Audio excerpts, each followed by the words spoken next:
Bismillahirrahmanirrahim. On the demand of Muskaan BSc second year Kanpur university, ये problem differential equation से है, partial differential equation of second order, और इसमें हम यूज़ करेंगे मोंगीज मेथड। प्रॉब्लम है solve r minus t into cos square x plus p tan x is equal to zero. तो सबसे पहले जो गिवन डिफरेंशियल इक्वेशन है इसको हम यहाँ पर लिख लेते हैं। तो the given differential equation is r minus t into cos square x plus P into ten x is equal to zero. अब चूँकि मोंगीज मेथड से हम इसको सॉल्व कर रहे हैं, तो इसके लिए हम लोग जानते हैं कि हमें कुछ सब्स्टिट्यूट करना पड़ता है, यानी वैल्यू पुट करना होती है आर और टी की। तो वो वैल्यू यहाँ पर पुट कर देते हैं। Putting r is equal to, हमेशा पुट करना होता है r is equal to d P minus S D y over d x, और इसी तरीके से टी की वैल्यू पुट करना होती है डी क्यू, डी पी की जगह पर डी क्यू हो गया, माइनस एस है, और यहाँ पर डी वाई था, यहाँ पर डी एक्स है, और अपान में यहाँ पर डी एक्स था, इधर डी वाई हो जाएगा। यानी ये पहले एक्स आता है और फिर वाई आता है, पहले आर आता है फिर टी आता है। तो उस हिसाब से ये याद कर लें, समझ लें। और एस माइनस एस कॉमन रहेगा, और पहले पी आता है और फिर क्यू आता है। तो इस तरीके से याद कर लें अपने किसी भी मेथड से।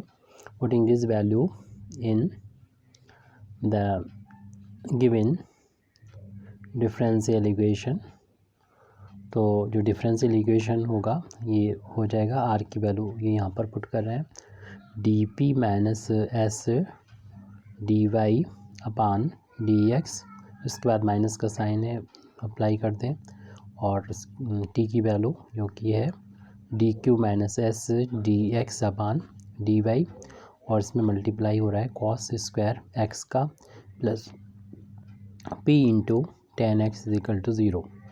अगली स्टेप होती है हमें यहाँ पर एलसीएम लेने की। तो अपान बंद कर लीजिए, और इसमें एलसीएम डी एक्स और डी वाई हो जाएगा, जिसका यहाँ पर इंटू होगा, और इसको फिर अपान फिर डी एक्स और डी वाई उसको राइट हैंड साइड पहुँचाएंगे, तो यहाँ पर वैल्यू ज़ीरो हो जाएगी। और डी वाई का इस टर्म में और इस टर्म में इंटू होगा, डी एक्स का इसमें है डी एक्स, तो इन दोनों टर्म में इंटू हो जाएगा। तो अगली स्टेप में हम इसको यहाँ पर लिखते हैं। तो हमने बोला है बस एलसीएम लेके कितना आ जाएगा। तो फर्स्ट वाला टर्म जो हमारा था d P minus S D y, इसमें मल्टीप्लाई हो जाएगा डी वाई का, और जो हमारा सेकंड टर्म था उसमें डी वो होगा D Q minus S D x into cos square x था, इसमें डी एक्स से मल्टीप्लाई हो जाएगा। और जो थर्ड टर्म था उसमें दोनों से मीन्स डी एक्स से और डी वाई से मल्टीप्लाई होके राइट हैंड साइड में ज़ीरो हो जाएगा। अब इस तरीके से हम इस डिफरेंशियल इक्वेशन को लिखेंगे ताकि मोंगीज सब्सिडियरी इक्वेशन हमको मिल जाए। उसके लिए हम लोग जानते हैं कि बस माइनस एस को एक तरफ रख देंगे कॉमन लेके, और बाकी को इधर लेफ्ट हैंड साइड में लिख देंगे। उसमें डी पी डी वाई और डी क्यू डी एक्स और डी एक्स डी वाई के टर्म होंगे। तो उसके लिए पहले हमें इन ब्रैकेट्स को ओपन करना होगा। इसको हम डायरेक्ट भी कर सकते हैं, लेकिन हम यहाँ पर डिटेल में करते हैं। इस ब्रैकेट को ओपन करके ये हो जाएगा d p into d y, इस तरीके का टर्म हमें चाहिए होगा। और इस ब्रैकेट को जब ओपन किया तो इसका इंटू यहाँ होगा माइनस का एस डी वाई का स्क्वायर हो जाएगा। क्योंकि हम लोग जानते हैं कि माइनस एस का जो कोफिशिएंट होता है और डी वाई का स्क्वायर होता है, उसको हम इसे एक साइड कर देते हैं। तो ये टर्म बाद में लिखेंगे, हालांकि भी हम सिर्फ मल्टीप्लाई कर रहे हैं, इसको मैं बाद में छांट के अलग से राइट साइड लिख देंगे। और इस ब्रैकेट को करने पर माइनस का मल्टीप्लिकेशन होगा, तो हमें मिलेगा माइनस का कॉस स्क्वायर एक्स, और यहाँ पर डी क्यू और डी एक्स, इसे हमें इसके साथ में लिखना होगा डी क्यू और डी एक्स वाले टर्म को।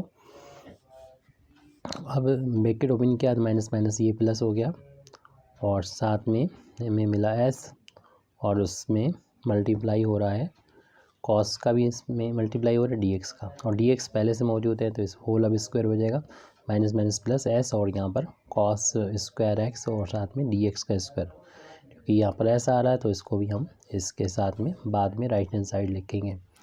और ये इसमें dx और dy है इसको हम शुरू में लिखेंगे। तो दो टर्म बना लेते हैं ताकि हम मोंगीज सब्सिडियरी या कहना चाहिए एक्सिलरी इक्वेशन हमें मिल जाए और अपनी प्रॉब्लम को हम पे सॉल्व करें। फिलहाल तो हमने मल्टीप्लाई किया और बाकी जो टर्म बचा हुआ था इसको एज इट लिख दिया, p tan x dx dy right hand side में 0, जिनको हमने अंडरलाइन किया इसको हम राइट साइड में अलग लिख देंगे और बाकी बचे टर्म को शुरुआत में लिख देते हैं। तो इस टर्म को लिख रहे हैं तो dp into D by first term ऐसे लिख दिया, फिर उसके बाद यानी dp dy वाला टर्म अब dq और dx वाला टर्म लिखा जाता है, तो माइनस का कॉस स्क्वायर एक्स dq और dx वाला टर्म, फिर उसके बाद में लिखा जाता है जो xy वाला टर्म होता है इसको शुरू में लिखते हैं। तो ये value p tan x into dx dy, और बाकी जो बचे हुए दोनों टर्म हैं उनको लिख देंगे, क्योंकि ये माइनस का s dy स्क्वायर और ये बचा हुआ है प्लस का s into cos square x into d x square, और राइट हैंड साइड में तो 0 चल रहा है हमारा। शुरू की जो टर्म है यानी जिसमें s नहीं आ रहा उनको तो एक ब्रैकेट में आप कर लीजिए, यानी dp dy minus cos square, क्योंकि हम जिस मेथड्स का यूज़ कर रहे हैं वो मोंगीज मेथड है, मोंगीज एक्सिलरी इक्वेशन हमें फाइंड करना है, तो यही प्रोसीजर होता है। पहले आर और एस आर और टी की वैल्यू पुट की जाती है, एलसीएम लेके इस फॉर्म में बदल दिया जाता है p tan x dx dy। अब ब्रैकेट को ओपन करने के बाद इनमें से माइनस s कॉमन लिया जाता है, फर्स्ट टर्म तो प्लस हो जाएगा dy स्क्वायर, सेकेंड माइनस हो जाएगा और s बाहर हो चुका है तो ये बचेगा ओनली कॉस स्क्वायर है x और dx square right hand side में यहाँ पर 0। इस तरीके की जो इक्वेशन आ जाती है माइनस s के बाद ये और से पहले, तो इससे हम लिख सकते हैं मोंगीज सब्सिडियरी इक्वेशन। तो इसी को हम लिख रहे हैं देयरफॉर मोंगीज सब्सिडियरी इक्वेशंस आर। तो ये इक्वेशन हमको मिल जाएंगी, इसको 0 के बराबर पुट करना होता है, एक इक्वेशन इससे मिलेगी dp dy minus cos square x dq dx plus p into ten x d x into d y, इसको 0 के बराबर पुट करके हमें एक इक्वेशन मिल जाएगी। दूसरी इक्वेशन जो माइनस एस का जो कोएफिशिएंट होता है उसको 0 के बराबर रखने से मिलेगा, यानी d y square minus cos square x d x square is equal to 0। जो हमें दूसरा इक्वेशन मिला है इसको हम लोग लीनियर फैक्टर में बांट देते हैं, दो इसके फैक्टर कर लिए जाते हैं। तो इसके दो फैक्टर यहाँ पर हम अभी कर लेते हैं। तो इसको फैक्टर अगर करते हैं देखेंगे एक ब्रैकेट में, क्योंकि इसका होल अब स्क्वायर है तो इसे यानी ऐसे लिख सकते हैं डी वाई का स्क्वायर और cos x into d x का होल अब स्क्वायर, इस तरीके से लिख सकते हैं इक्वेशन नंबर 2 को। एक ब्रैकेट में ये प्लस हो जाएंगे और दूसरे में सब्सट्रैक्ट हो जाएंगे। तो इस तरीके से यानी डी वाई में से एक ब्रैकेट में माइनस कर दें cos x into d x और दूसरे ब्रैकेट में प्लस कर देते हैं डी वाई प्लस में cos x into d y. कोई भी रख सकते हैं, पहले प्लस या माइनस वाला कोई भी लिखा जा सकता है। जब इसको इनका प्रोडक्ट 0 के बराबर है तो इनमें से कोई एक जो है वो 0 के इक्वल आएगा। अगर ये 0 के इक्वल आएगा तो दिस सिंप्लाइज दैट इससे हमको मिलेगा दो इक्वेशन मिलेंगी, d y minus cos x d x is equal to 0, इसे इक्वेशन नंबर 3 डाल दें। और ये दूसरा जो फैक्टर है डी वाई प्लस का कॉस एक्स डी एक्स, इसकी वैल्यू 0 के बराबर पुट कर दें इक्वेशन नंबर 4। अब इस 3 और 4 इक्वेशन जो मिली है उसको इक्वेशन 1 के साथ हम लोग सॉल्व करके दो इक्वेशन फाइंड करने की कोशिश करते हैं जो पी और क्यू में होंगे, और उन इक्वेशंस को सॉल्व करके हम पी और क्यू की वैल्यू फाइंड करके जेड की वैल्यू को फाइंड कर लेंगे।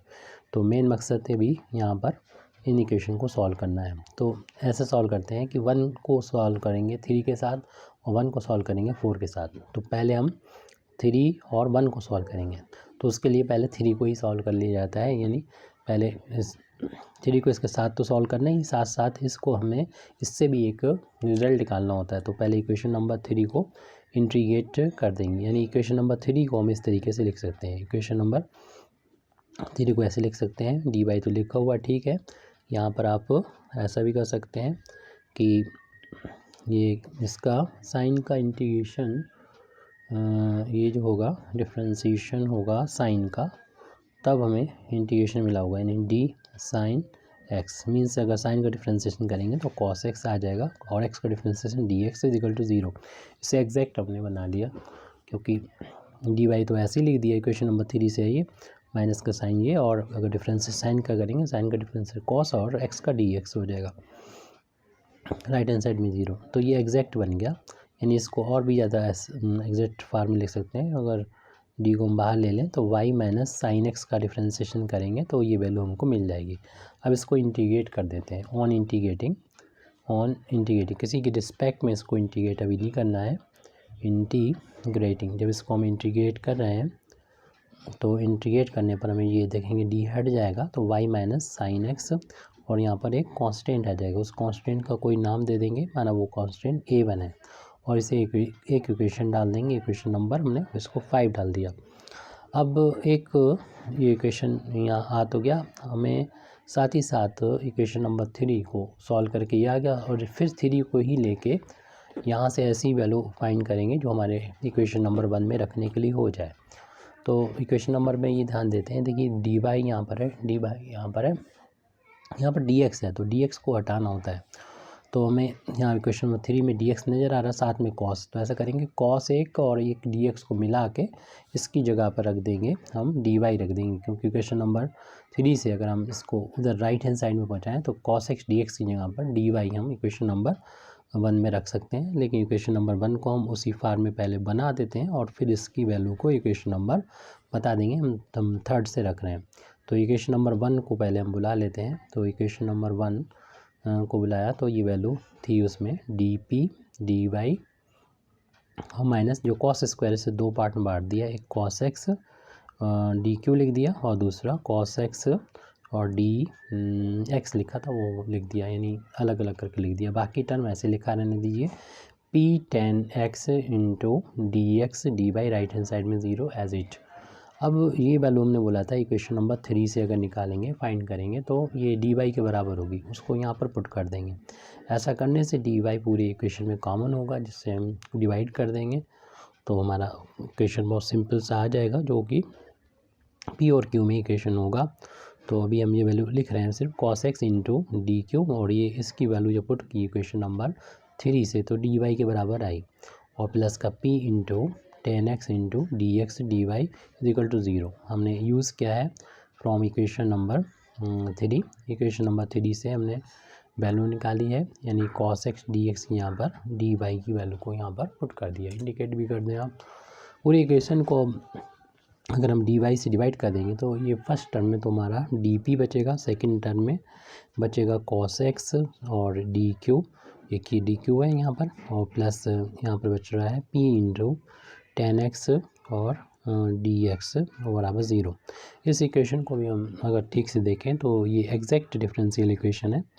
तो देख रहे हैं कि पी इधर भी है और इधर भी, इन दोनों टर्म के साथ में कुछ रिलेशन हो सकता है, लेकिन एक प्रॉब्लम ये आ रही है, भी एग्जैक्ट नहीं है, लेकिन हम अगर कॉस से डिवाइड कर दें पूरे इक्वेशन को, एग्जैक्ट बन जाएगा। अगर पूरे इक्वेशन को यहाँ पर 1 का इंटू मानेंगे और पूरे इक्वेशन को अगर कॉस से डिवाइड करेंगे तो 1 अपान कॉस एक्स हो जाएगा डी पी, माइनस यहाँ कॉस से डिवाइड होने पर कैंसिल होकर ओनली डी क्यू बचेगा, और यहाँ पर पी टेन एक्स है, उसमें हम कॉस एक्स से डिवाइड कर रहे हैं, और हम लोग जानते हैं 1 अपान कॉस की वैल्यू सेक के बराबर होती है। इस तरीके से अगले स्टेप में हम लोग देख रहे हैं ये वैल्यू हो जाएगी सेक एक्स, फिर इसमें डी क्यू डी पी था, और फिर नेक्स्ट टर्म में जो कि माइनस का डी क्यू था वो लिख दें। फिर यहाँ पर था अगले टर्म में पी देख लेते हैं, पी था और टेन एक्स को लिख दें, और 1 अपान कॉस की वैल्यू को सेक लिख देंगे, तो p tan x sec x d x, p tan x sec x dx और राइट हैंड साइड में 0। अब ये देखिए यहाँ पर टर्म इसमें पी आ रहा है, इसमें पी आ रहा है। sec x का differentiation sec x into tan x होता है। तो इन दोनों टर्म को साथ साथ पहले लिख दें। इसे लिखा जा सकता है इस तरीके से कि इस टर्म को हम पहले लिख देते हैं p इंटू, और उसमें भी इस फैक्टर को पहले लिख दें sec x tan x dx, और इसके बाद इस वाले टर्म को लिख दें, यानी यहाँ पर sec x और dp और माइनस का dq और राइट हैंड साइड में 0।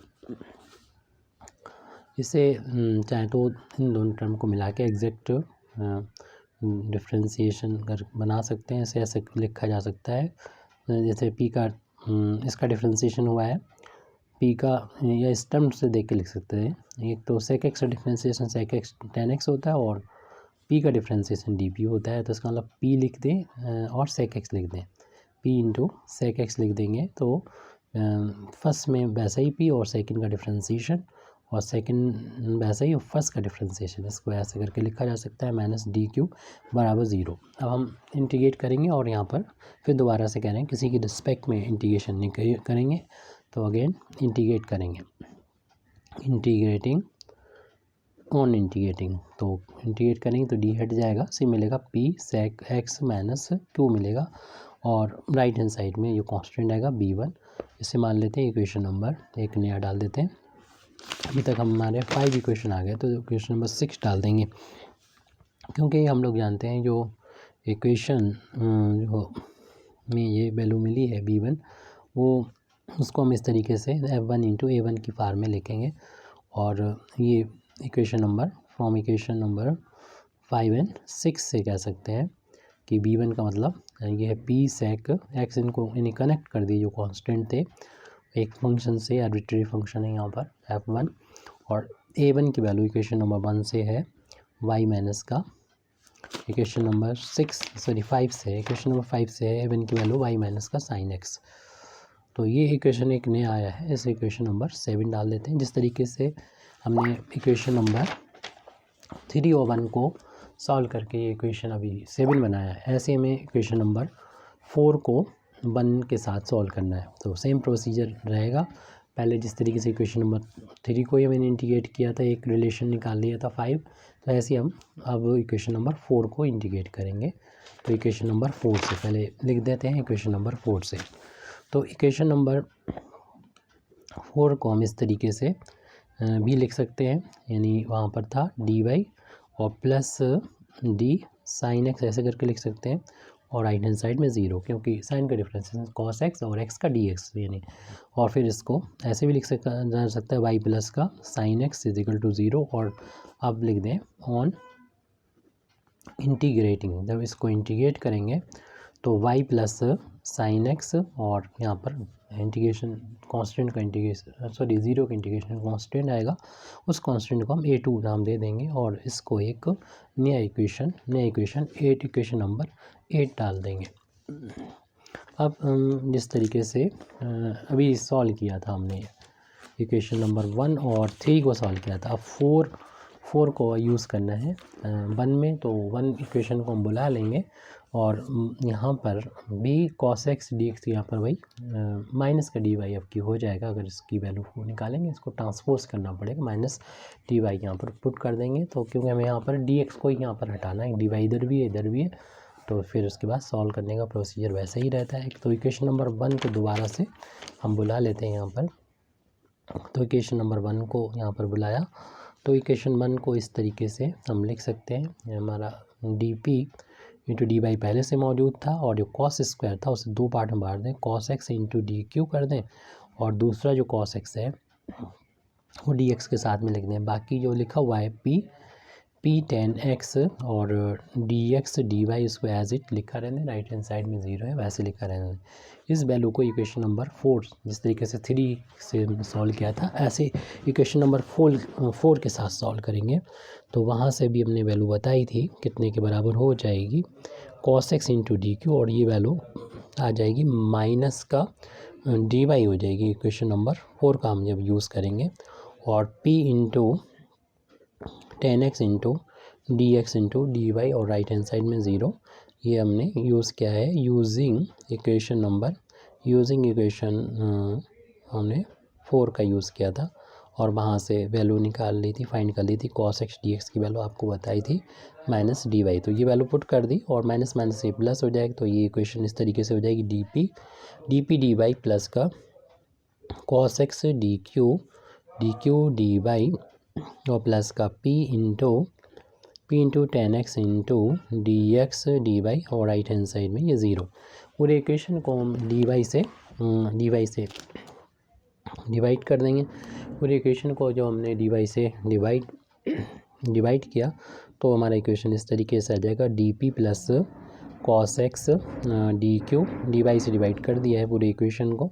तो ये पी और इसमें भी इसके बाद वही हमारा रहेगा कि cos x से पूरे इक्वेशन को इसको अगेन डिवाइड कर दें तो 1 डिवाइड हो जाएगा cos x से डी पी प्लस ये ओनली डी क्यू बचेगा प्लस बी टेन एक्स में भी cos x से डिवाइड करेंगे, डी एक्स पहले से मौजूद है, 0 को डिवाइड करेंगे cos x तो 0 ही रहेगा। 1/cos कॉस की वैल्यू जो होती है वो sec x के बराबर होती है और प्लस का क्यू और यहाँ पर 1 का इंटू मान सकते हैं और 1/cos कॉस की वैल्यू sec के बराबर होती है sec x into ten x d x is equal to 0। इन दोनों टर्म को साथ साथ यानी पास लिख देते हैं अगली स्टेप में ताकि हम दिखा सकें कि ये दोनों टर्म किसी का डिफ्रेंशिएशन है। फर्स्ट टर्म था sec x डी पी और सेकंड लिखना है p, थर्ड वाला टर्म था उसको हम सेकंड प्लेस पे लिख दिया तो ये वैल्यू होगी और ये सेकंड वाले को थर्ड प्लेस पे रख दिया इक्वल टू 0। इसे हम लिख सकते हैं शॉर्ट में यानी sec x इंटू पी का डिफ्रेंशिएशन करेंगे। फर्स्ट फंक्शन वैसा ही, सेकंड का डिफ्रेंशिएशन सेकंड वैसा ही, फर्स्ट का डिफ्रेंशिएशन सेक का differentiation sec x tan x और x का dx। इसे ऐसे लिख सकते हैं plus d q equal to 0। अब इसको अगेन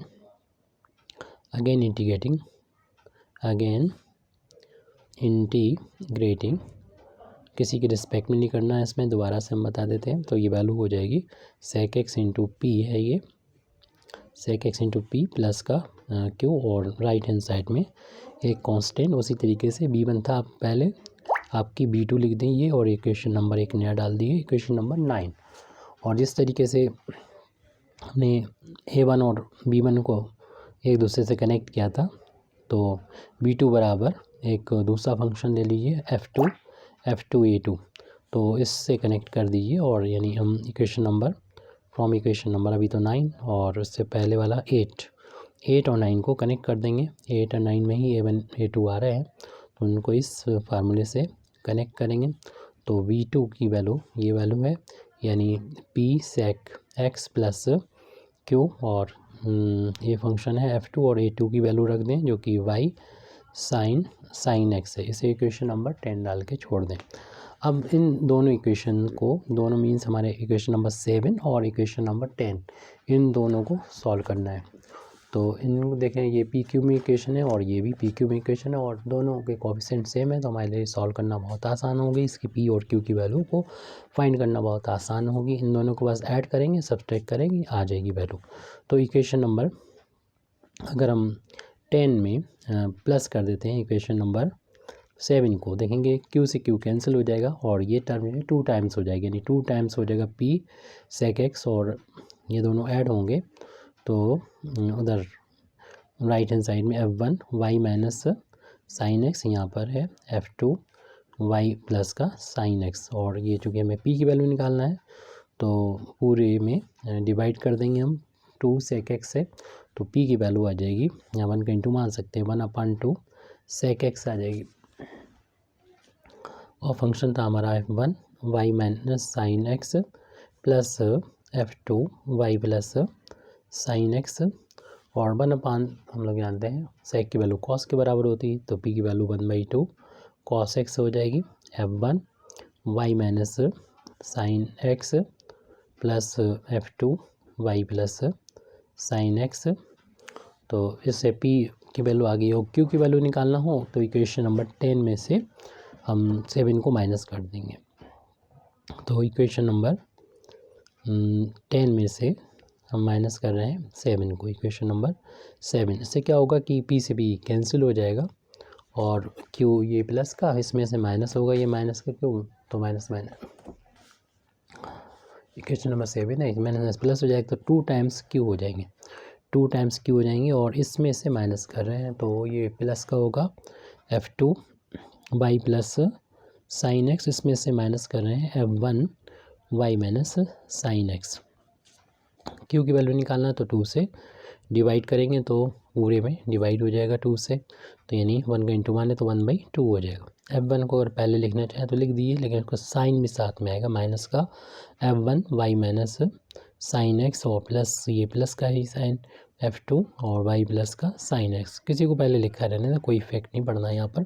पी क्यू की वैल्यू आपको निकालनी है, क्योंकि इसका यूज़ अब करेंगे जिससे हम अपना सोल्यूशन डिफरेंशियल इक्वेशन का निकालते हैं, यानी उसके लिए यूज़ करते हैं डी जेड इज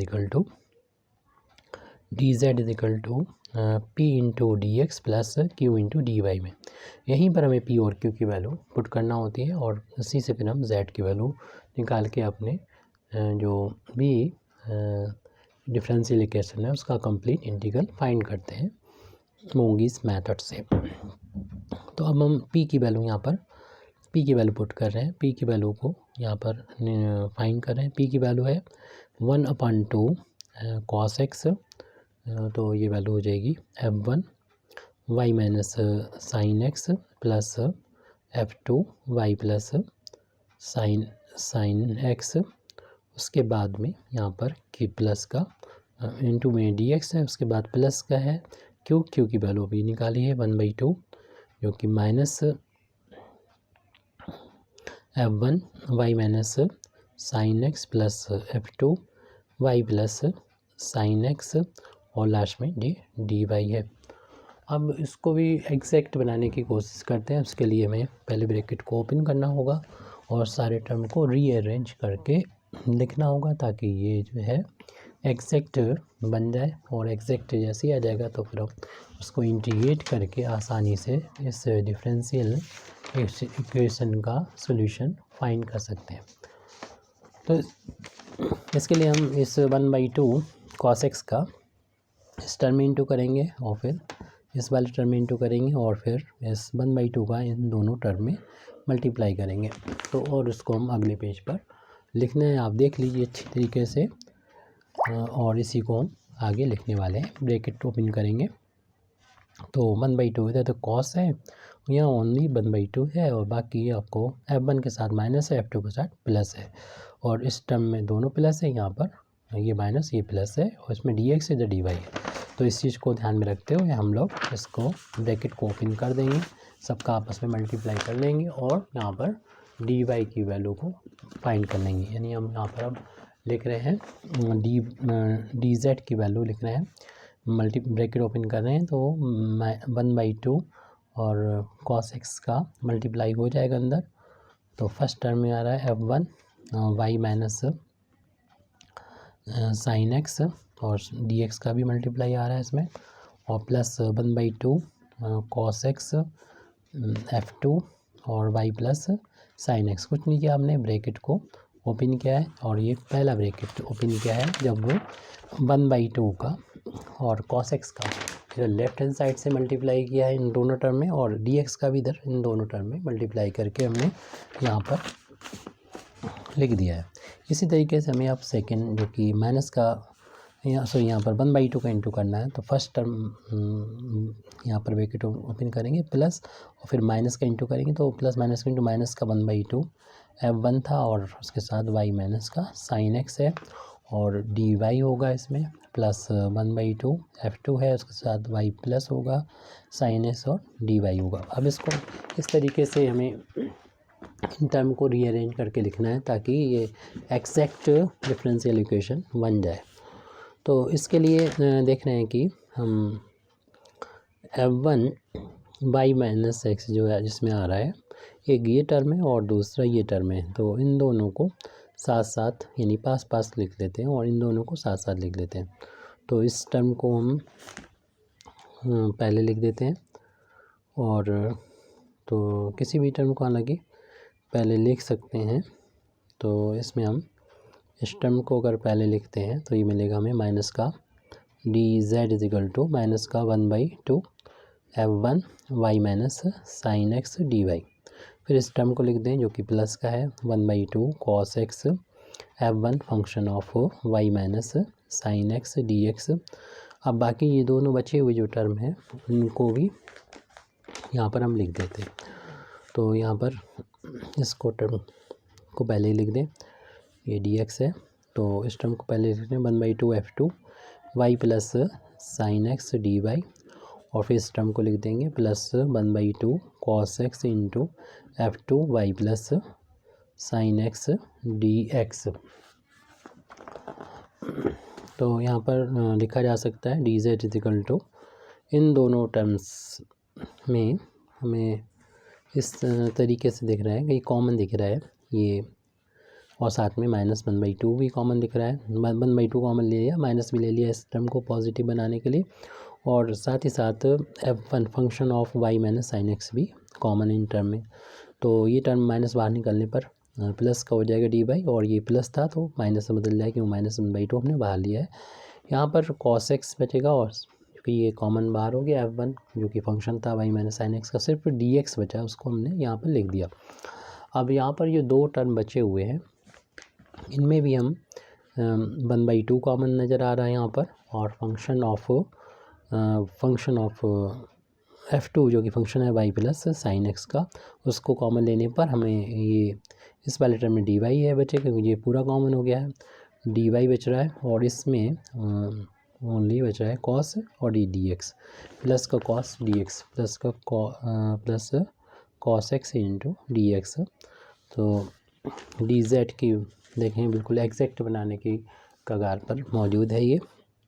तो डी जेड इजिकल टू, इसे ऐसे लिख दें -1/2 f1 और y माइनस का साइन एक्स। देखेंगे जो इसमें लिखा हुआ है इसको हम ऐसे भी लिख सकते हैं डी, देखिए अगर हम ऐसे लिख दें y माइनस साइन एक्स लिख दें तो y का डिफ्रेंसिएशन डी वाई हो जाएगा, और साइन का कॉस हो जाएगा, x का डी एक्स हो जाएगा। तो इसको हम इस तरीके से लिख सकते हैं, प्लस 1/2 f2 y प्लस का साइन एक्स, और इसको हम इस तरीके से लिख सकते हैं कि डी वाई प्लस का साइन एक्स, क्योंकि वाई का डिफ्रेंसिएशन डी वाई और साइन का डिफ्रेंसिएशन कॉस वाई, और वाई एक्स का डी एक्स हो जाएगा, साइन एक्स का कॉस एक्स और एक्स का डी एक्स हो जाएगा। इसको ऐसे लिख सकते हैं।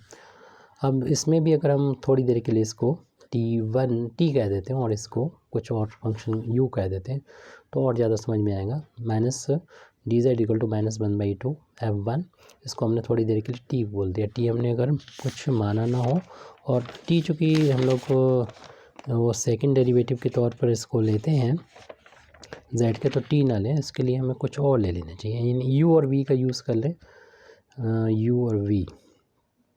तो u ले लेते हैं फंक्शन, इसको यहाँ पर u ले लेते हैं, तो ये du हो जाएगा, और प्लस 1/2 इसको हम अगर हम v बोल दें तो ये dv हो जाएगा। तो अब बिल्कुल ये एग्जैक्ट बन चुका है, तो इसे इंटीग्रेट कर देंगे ऑन इंटीग्रेटिंग, और इसको जब इंटीग्रेट करेंगे तो लेफ्ट हैंड साइड में तो z मिल जाएगा, और राइट हैंड साइड में ये -1/2 कॉन्स्टेंट बाहर ले लेंगे।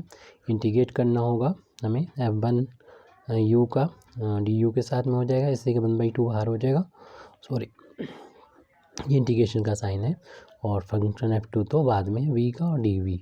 तो जब इसका इंटीग्रेशन किया जाएगा f1 का, तो इंटीग्रेट होने के बाद कोई फंक्शन आएगा, वो फंक्शन माना कि उसमें -1/2 से इंटू होगा, तो एक नया फंक्शन आ जाएगा जो phi1 होगा, फंक्शन u का फंक्शन होगा। इसी तरीके से यहाँ पर f2 एक फंक्शन का जब इंटीग्रेशन होगा तो एक फंक्शन मिलेगा जिसमें 1/2 से मल्टीप्लाई कर देंगे कांस्टेंट, वो फंक्शन माना कि phi2 हो जाएगा। ये आर्बिट्रेरी फंक्शन है और ये v का फंक्शन है। ये v और u जो हमने अपनी तरफ से माने थे उनकी वैल्यू वापस कर दें। हमने u माना था, उसको ये माना था y माइनस साइन एक्स, इसकी वैल्यू को रख दें, और इस तरीके से इसी तरह v की वैल्यू भी रख दें। v की वैल्यू थी y प्लस का साइन एक्स, इसकी वैल्यू को रख दिया।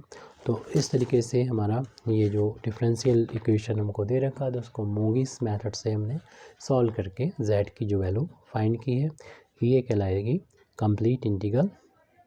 तो लास्ट में लिख देंगे दिस इज़ द रिक्वायर्ड यानी इसी की हमें ज़रूरत थी, रिक्वायर्ड कंप्लीट इंटीग्रल